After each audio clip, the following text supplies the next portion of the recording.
In fact, let me also rope in my colleague who is present at the Nehru Stadium. Belly, if I can come to you and understand now that, all right, we'll try to reconnect with my colleague over there, but we have those visuals in front of you. That is Vijay, he's reached the stadium and we are getting you visuals from inside the venue as well. All the leaders have been seated, everyone waiting for 10 a.m. 1 hour from now. We will look at a very historic oath-taking ceremony. In fact, let me get in some more information flowing our way. Vijay's family has spoken out ahead of his oath-taking ceremony, expressing their happiness over the historic moment. Let's in fact listen in.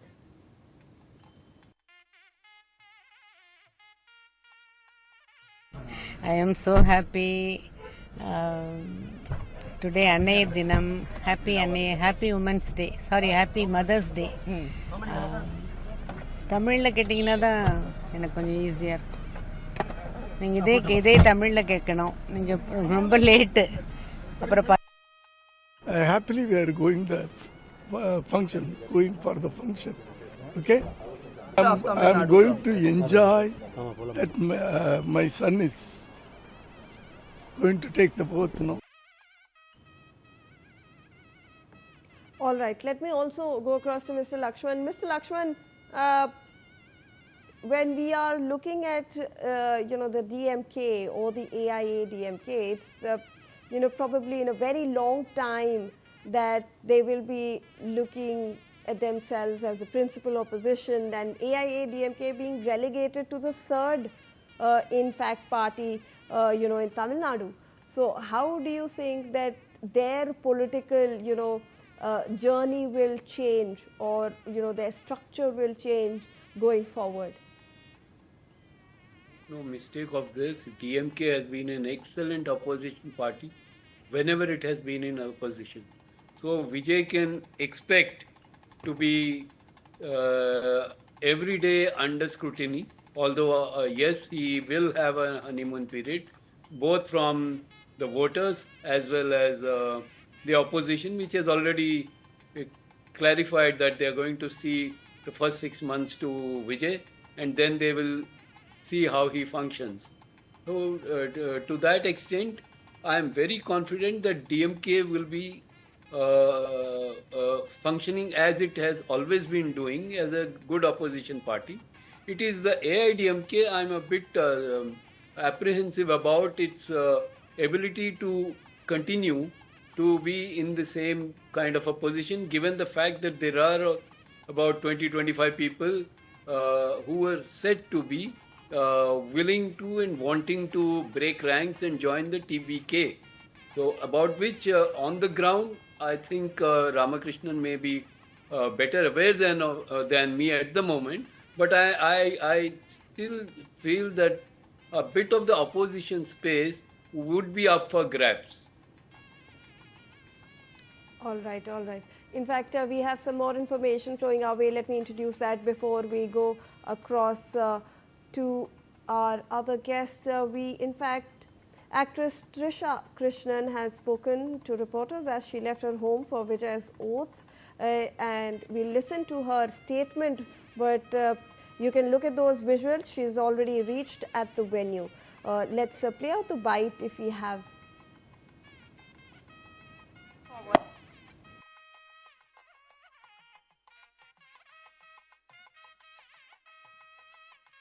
Thank you. Looking forward.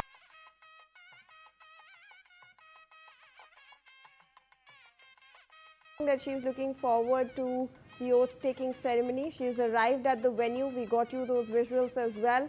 One of the very first people to congratulate Vijay on his win in the assembly elections. Let me in fact go across to the other guests and introduce them who have joined us on this broadcast this early morning. Mr. Shekhar Vijayan, who's also a political analyst. Thank you so much, sir, for taking out your time and for speaking to NewsX. A very good morning to you. A very historic day, sir, like I've been talking to other panelists for Tamil Nadu, for the people, for those first-time voters who in fact came out and voted for the Thalapathy, who's now going to become their chief minister finally also after got 4 to be. rounds So of now my program is over. discussions with the governor, sir. There was an interruption. I couldn't hear you hear the last part, Shivani. So just the fact that it's a very historic day, sir, and finally after a lot of permutations, combinations, we are getting a formula where finally Vijay is going to be the chief minister. Absolutely. So, I think Vijay has converted his fandom into political capital. And I think this is the first time in the history of Indian politics. Yes, you had great stalwarts like MGR or Jayalalitha, but they had some amount of experience. This man has come in from nowhere. He's been doing this for the last 2 years, and his party's been, and he's managed to, canvas all the support, which he's done, and full credit to him. He surprised everybody, be it in the newsrooms, in the media room, amongst all of us. Everybody is surprised that somebody like Vijay and TVK can come in and grab a huge share of votes in Tamil Nadu elections, which is great. Now the next step for him is the swearing in is happening. All the world is going to watch him. Whole of India is going to be watching him. All eyes are going to be on him. Now what's really going to be important here is his first 100 days. How is he going to set direction for his team? What is the kind of advisors he's going to have? What is the kind of cabinet ministry he's going to have? That's going to be important here. The leadership he has, the governance acumen he has, the political will he has. He's also got to learn from his mistakes and come back even more strong. The conversations he's had with the governor, where he had to go back and forth and justify the numbers. Now he knows what needs to be done, and I think he's obviously these are early days for him in Indian politics, and there will be people, there will be parties which will be happy for him, there will be parties which will be jealous of him, and there will be parties which want to hang on to every word he says because power is a great leveraging tool. And I'm sure with DMK being in opposition, they will not let it go so easy. They will surely watch him, they'll surely observe him. But more than anything else, it's going to be the people's mandate, the people who have voted for him based on what he has offered in terms of his manifesto. That's what people are going to be looking at very closely. In Tamil Nadu, what we have observed is it's not just an emotional decision which they have taken this time around, but it's also a very objective decision as to what can they get from this particular party. So he also represents a new mindset, which is a Gen Z mindset.